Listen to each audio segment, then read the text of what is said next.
Hello students, hope you all are doing well.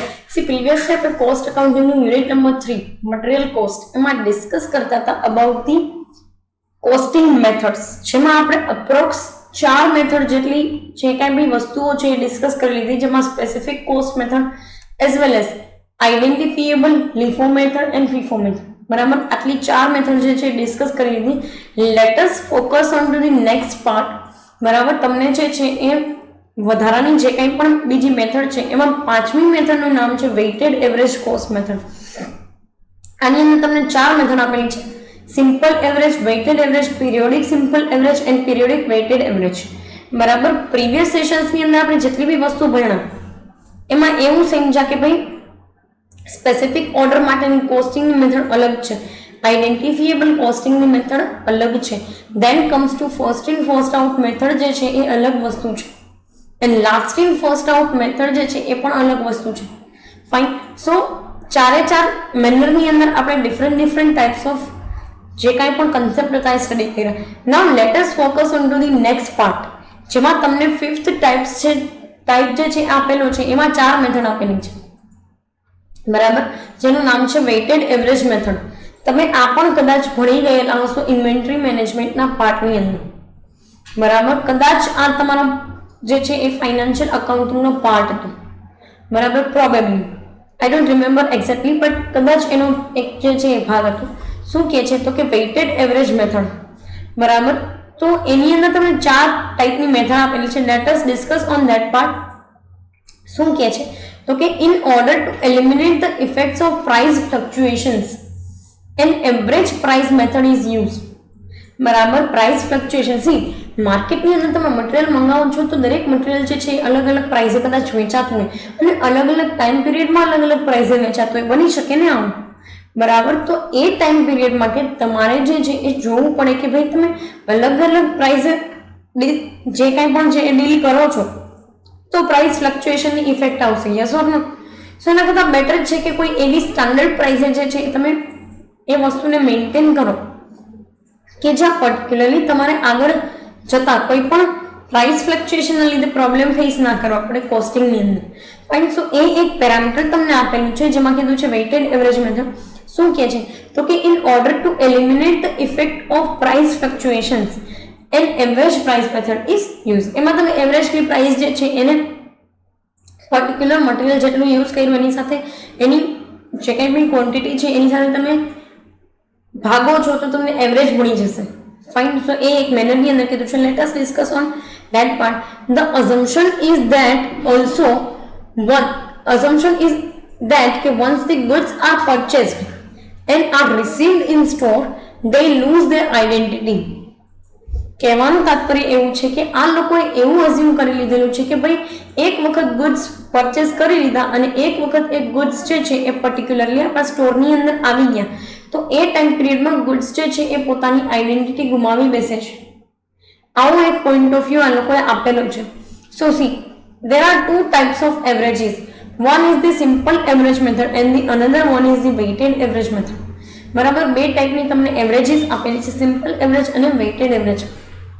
Most probably તમે simple average ઉપર focus કરતા હશો નહીં, તો આપણે જે મેથડ સ્ટડી કરેલી છે પ્રીવિયસલી કે જેનું નામ છે વેઇટેડ એવરેજ મેથડ, કે જેમાં આપણે દરેક જે છે એ ક્વોન્ટિટીને એક વેઇટ આપતા. બરાબર, 1 2 3 4 5ના પેરામીટર્સની અંદર વેઇટ આપતા અને એની સાથે મલ્ટીપ્લાય કરી અને પછી તમે ફાઇન્ડ આઉટ કરતા. બરાબર, તો આના અમુક એડવાન્ટેજીસ પણ છે જે હું તમને આગળ જઈને સજેસ્ટ કરવા માંગીશ. બરાબર, જ્યારે એના એડવાન્ટેજીસ આપણે જોશું ત્યારની વાત છે. Let us focus on to simple average part. Simple એવરેજમાં તમને એવું કીધું છે કે simple average is the average of prices at which various lots of material are purchased. બરાબર, મટીરિયલ જે છે એના અલગ અલગ લોટ્સ જે છે એ પરચેસ કરવામાં આવે છે. Fine. Without taking into consideration the quantity purchased. Simple મેનરની અંદર એને શું કીધું તો કે તમે જે છે એ દરેક જેટલા પણ લોટ્સ જે છે એની પ્રાઇસ જે છે એને તમે જુઓ છો, એની એવરેજ પ્રાઇસને તમે જુઓ છો without taking into consideration quantity purchase. ક્વોન્ટિટીને જે છે એ ગણતરીમાં લીધા વગર જ તમે એની એવરેજ પ્રાઇસ જોઈ લો છો. એટલે કેવું હોય તો કે સિમ્પલેસ્ટ મેનરની અંદર મેં 50,000 યુનિટ જે બાય કર્યા છે, બરાબર, એ 50,000 યુનિટ બાય કરવા માટે જો મને લાખ રૂપિયાની લાગી એ કોસ્ટ, તો સિમ્પલી 1 લાખ ડિવાઇડેડ બાય 50,000 ને હું કન્સિડર કરી લઉં છું, બરાબર. જેમાંથી મને શું મળે છે તો કે ભાઈ 2 રૂપિયાની પ્રાઇસ, ધેટ્સ ઇટ. 5 દુ 10, 2 રૂપિયાની પ્રાઇસ, પર યુનિટની પ્રાઇસ 2 રૂપીસ છે. આવી રીતે એ લોકો એવરેજની પ્રાઇસને કન્સિડર કરીને છે અલગ અલગ લોટના ભલે મટીરિયલ હોય તોય મટીરિયલની ક્વોન્ટિટીને ક્યાંય બી લીધા ક્યાંય બી જે છે કન્સિડર કર્યા વગર. Fine, no doubt. મેં તમને એક્ઝામ્પલ આપ્યું એમ આપણે ક્વોન્ટિટીને લીધેલી છે. It is just an example, બરાબર. આ લોકો તો એ વસ્તુને કન્સિડર કરતા નથી. ફાઇન. સો એ એક વસ્તુ તમને આપેલી છે એટલે કે સિમ્પલી હું એક એવરેજ કાઢી લઉં છું કે ભાઈ ચાલો માની લે કે 40,000 યુનિટ જે છે 50,000 મને પડ્યા છે, તો હું એક એવરેજ કાઢી લઉં છું કે મને કદાચ એ વસ્તુ જે છે એ 1 રૂપિયાનો 2 પૈસાની કદાચ પડી હોય, એટલે હું ક્યાંય ક્વોન્ટિટી જે છે ને જોતી નથી, એમાં કંઈ કન્સિડરેશનમાં આવતી જ નથી. ફાઇન. સો એ બેઝિસ ઉપરથી તમે ફાઇન્ડ આઉટ કરી લો છો. નેક્સ્ટ તમને કીધું છે weighted average. This method is more practical as weightage to the quantities purchased given, બરાબર. It is obtained by dividing the total value of stock by the total quantity. જે કંઈ પણ ટોટલ વેલ્યુ થઈ છે સ્ટોકની એને ડિવાઇડેડ બાય તમે quantity જે છે એને જુઓ છો, બરાબર. સો એ મેનરની અંદર આપેલું છે તમને the average will have to be calculated afresh every time fresh supply arrives. દરેક વખતે જ્યારે ફ્રેશ સપ્લાય આવે છે ત્યારે તમારે કેલ્ક્યુલેટ કરવો પડશે ફ્રેશ સ્ટોકને, બરાબર. ત્યારે તમે ફ્રેશ સ્ટોકને કેલ્ક્યુલેટ કરો છો sigma WX divided by sigma W. તો જેટલી પણ ક્વોન્ટિટી છે અથવા તો જે કાંઈ પણ પર્ટિક્યુલર મેનરની અંદર વેલ્યુ છે એને ડિવાઇડેડ બાય તમે વેઇટ જે છે એને કરો છો, બરાબર. આવું તમે પહેલાં પણ સ્ટડી કરેલું છે. આવું કદાચ ઇન્ડેક્સ નંબરમાં પણ આવતું હતું. ફાઇન. સો હું તમને જસ્ટ કનેક્ટ કરાવડાવું છું. ઇન્ડેક્સ નંબરની અંદર બી આપણે આ વસ્તુઓ જે છે એને જોઈ લીધેલી છે, જેમાં તમે વેઇટ આપો છો કે ભાઈ આ એક ક્વોન્ટિટીની, આ 2 ક્વોન્ટિટી પર્ટિક્યુલર, આ 1 વેઇટેજની, આ 2 વેઇટેજનું મટીરિયલ, આ 3 વેઇટેજનું, આ 4 વેઇટેજનું, 5 વેઇટેજનું, એવી રીતે. ફાઇન. સો એના ઉપરથી તમે particularly weighted average through find out કરી શકો છો inventory. Yes or no. Next તમને કીધું છે કે પિરિયોડિક સિમ્પલ એવરેજ, એટલે વેઇટેડ એવરેજ ટાઈપનું છે પણ periodically. Let us discuss on that part. Under this method average of purchase price find out at particular time, say at 6 months or every year. દરેક વર્ષે અથવા તો બાયરલી એટલે કે વર્ષમાં 2 વખત, બરાબર. તો દરેક 6 મહિને કે 2 વર્ષે તમે જે છે એ average purchase price find out કરો છો એક પર્ટિક્યુલર ટાઈમ પીરિયડ માટેની, બરાબર. અને એ મેથડની અંદર શું કરો છો તો કે issue of material during this period are priced at average price. Average પ્રાઇસે તમે ફાઇન્ડ આઉટ કરી લો છો, એટલે કે opening plus closing divided by 2, opening price plus closing price divided by 2. આવી રીતે એક એવરેજ પ્રાઇસ તમે ફાઇન્ડ આઉટ કરી લો છો. એ જ એવરેજ પ્રાઇસ જે છે તમે ચલાવો છો, એટલે કેવું તો કે 6 મહિનાના શરૂઆતમાં જેટલું મટીરિયલ આપણે ઓપનિંગ તરીકે તો 6 મહિનાના એન્ડમાં ક્લોઝિંગ મટીરિયલ જેટલું આવશે, બરાબર, એને ડિવાઇડેડ બાય 2, એટલે એવરેજ પ્રાઇસ તમને મળી ગઈ. બેની પ્રાઇસ લ્યો તો there is not much difference in the cost of various jobs completed during the period. આ જે વસ્તુ છે સિમ્પલ એવરેજ, એમાં તમને બહુ બધો ડિફરન્સ જોવા ન મળે. કોસ્ટ અલગ જે જોબ જે છે એની કોસ્ટ માટે. શું કામ? કારણ કે આપણે એવરેજ પ્રાઇસ લઈ છે જે એક આખા ટાઈમ પીરિયડની અંદર ડિવાઇડેડ હશે. Yes or no? So A time પીરિયડની વાત કરેલી છે, એ વસ્તુની વાત કરેલી છે. નેક્સ્ટ તમને કીધું છે કે periodic weighted average. Periodic weighted એવરેજની અંદર કેવું હોય તો કે in case of periodic weighted average method the total of all the amount purchases made during a fixed time period is divided by the total quantity of material purchased during that period. કેવું તો કે મેં તમને કીધું એમ એક 6 મહિનાની અંદર આપણે 50,000 યુનિટ પરચેસ કરીએ છીએ, એના માટે આપણે લાખ રૂપિયા લીધેલા છે, તો લાખ રૂપિયા ડિવાઇડેડ બાય 50,000, 2 રૂપિયા તમને અમાઉન્ટ મળે છે પર યુનિટ અમાઉન્ટ. પણ બેટરલી એ હોય છે કે આ તો મેં તમને એક જ ક્વોન્ટિટીની એક જ પ્રાઇસ કીધી. હકીકતમાં એક પીરિયડ માટે તમે જેટલા બી પરચેસ કરો છો, જેટલા બી યુનિટ્સ પરચેસ કરો છો, એ દરેક વખતે એની દરેક પ્રાઇઝીસ જે છે એને તમે વેઇટેજ આપી દો, પણ ટોટલ જે હોય ને એને ડિવાઇડેડ બાય કરી નાખો. So it is also the better way for you. તમારા માટે ઇઝીનેસ રહેશે, બેટર પણ રહેશે. ફાઇન. સો એક પિરિયોડિક વેઇટેડ એવરેજ તમને આપેલું છે. નેક્સ્ટ પાર્ટ તમને કીધું છે કે fix price method. In case of certain items of stores of which the prices do not fluctuate much, the issues are priced at fixed price. Adjustments in such prices may be made if prices have fluctuated beyond reasonable limit. હવે fix price method ની અંદર એ કરે શું તો કે એક certain time period હોય ને એના માટે જો તમને એવું લાગે છે કે આ વસ્તુના ભાવ બહુ વધશે નહીં, બહુ ઘટશે નહીં, કે બહુ ફ્લક્ચ્યુએટ નહીં થતા હોય, ફ્લક્ચ્યુએટ થવા એટલે ટાઈમ બાય ટાઈમ વધતું ઘટતું રહેવું, તો બહુ ફ્લક્ચ્યુએટ નહીં થતા હોય તો તમે 6 મહિના માટે ફિક્સ પ્રાઇસ રાખી દો કે 6 મહિના માટે ભલે નાના મોટા ફ્લક્ચ્યુએશન્સ આવે છે કે ભાઈ ₹1, ₹2, આટલા ફ્લક્ચ્યુએશન્સ આવે છે તો આપણે ₹10 પ્રાઇસ જ લેશું, ભલે 8 કે 12 થાય, ₹8 સુધી પ્રાઇસ જાય કે ₹12 સુધી પ્રાઇસ જાય, આપણે ₹10 લેશું. This is the fix price.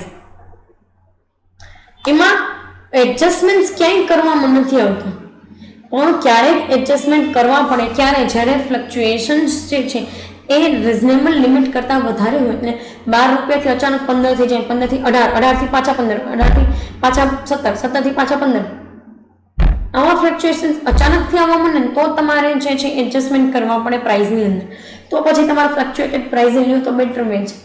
Fine. So એ એક પોઈન્ટ ઓફ વ્યૂ તમને આપેલું છે ફિક્સ પ્રાઇસ મેથડનું. નેક્સ્ટ તમને કીધું છે કે standard price method. A firm fixed standard price for various items of material and all purchases and issues of materials are charged at that price irrespective of changes in the market. તમે આગળ જતા એક concept ભણશો જેનું નામ છે standard costing. બરાબર. Standard costing ની અંદર કેવું હોય તો કે દરેક વસ્તુ સ્ટાન્ડર્ડ પ્રાઇસ જ લેવામાં આવે, અને આ ઇન્ડેક્સ નંબરના બેઝિયર જેવું છે. ઇન્ડેક્સ નંબરમાં તમે જે બેઝિયરનો કન્સેપ્ટ ભણતા ને આ ઈ ટાઈપની વસ્તુ આપેલી છે. કેવું તો કે પર્ટિક્યુલર મેનરની અંદર તમે માની લો કે એક તમારે સ્ટાન્ડર્ડ મેન્ટેન કરી રાખવું છે કે ભાઈ ભલે પ્રાઇસ ચેન્જ આવતા રહે ટાઈમ બાય ટાઈમ, આપણે આ સ્ટાન્ડર્ડ રાખશું કે ભાઈ ભલે ₹16 પ્રાઇસ થાય, 17 પ્રાઇસ થાય, 18 પ્રાઇસ થાય, ક્યારેક 12 થઈ જાય, ક્યારેક 13 થઈ જાય, ક્યારેક 11 થઈ જાય, તો આપણે ₹15 પ્રાઇસ રાખશું સ્ટાન્ડર્ડ પ્રાઇસ. બરાબર. તો થાય શું તો કે સ્ટાન્ડર્ડ પ્રાઇસની અંદર કંપની જે છે એ પર્ટિક્યુલર મેનરની અંદર એને અમુક વસ્તુ જે છે ફોલો કરવી પડે. A firm which has introduce standard costing system follows the standard price method. Standard price method જે છે એને અડોપ્ટ કરવી પડે, સ્ટાન્ડર્ડ કોસ્ટિંગ જે છે એને લઈ આવી હોય તો. અને આમાં દરેક વસ્તુ કે જે વસ્તુ પરચેસ કરીને લઈ આવો છો, ઇસ્યુ કરો છો મટીરિયલ માર્કેટની અંદર, બધી વસ્તુ એક જ પ્રાઇસ જે છે એ રેકોર્ડ કરવામાં આવે. That's it. વાત પૂરી. ફાઇન. સો એ મેનરની અંદર તમને કીધું છે. નેક્સ્ટ કીધું છે કે however the determination of standard price becomes difficult when there are violent price fluctuations. Yes, standard પ્રાઇસની અંદર તમારે ડિટર્મિનેશન તમને કરવું અઘરું પડી જાય. કયા કેસની અંદર તો કે જ્યારે પ્રાઇસ ફ્લક્ચ્યુએશન્સ બહુ વાયોલેન્ટ હોય. વાયોલેન્ટ એટલે કે કેવું તો કે તમે ભલે 15 પ્રાઇસ રાખી, માર્કેટમાં 25 હાલે, 20 હાલે, ક્યારેક 18 આવી જાય, ક્યારેક 23 પહોંચી જાય, આને વાયોલેન્ટ ફ્લક્ચ્યુએશન્સ કહેવાય. જેના માટે ડીલ કરવું તમારા માટે અઘરું થઈ જાય તો બેટર છે કે સ્ટાન્ડર્ડ કોસ્ટિંગ મેથડ તમે ન અપનાવો, કારણ કે પછી એક લેવલ એવું આવે કે જ્યાં તમને પરચેસ પ્રાઇસની અંદર અને તમે સ્ટાન્ડર્ડ પ્રાઇસ રાખી છે એમાં ઘણો ફરક જોવા મળે, which is not at a good part. Fine. So એ મેનરની અંદર તમને કીધેલું છે.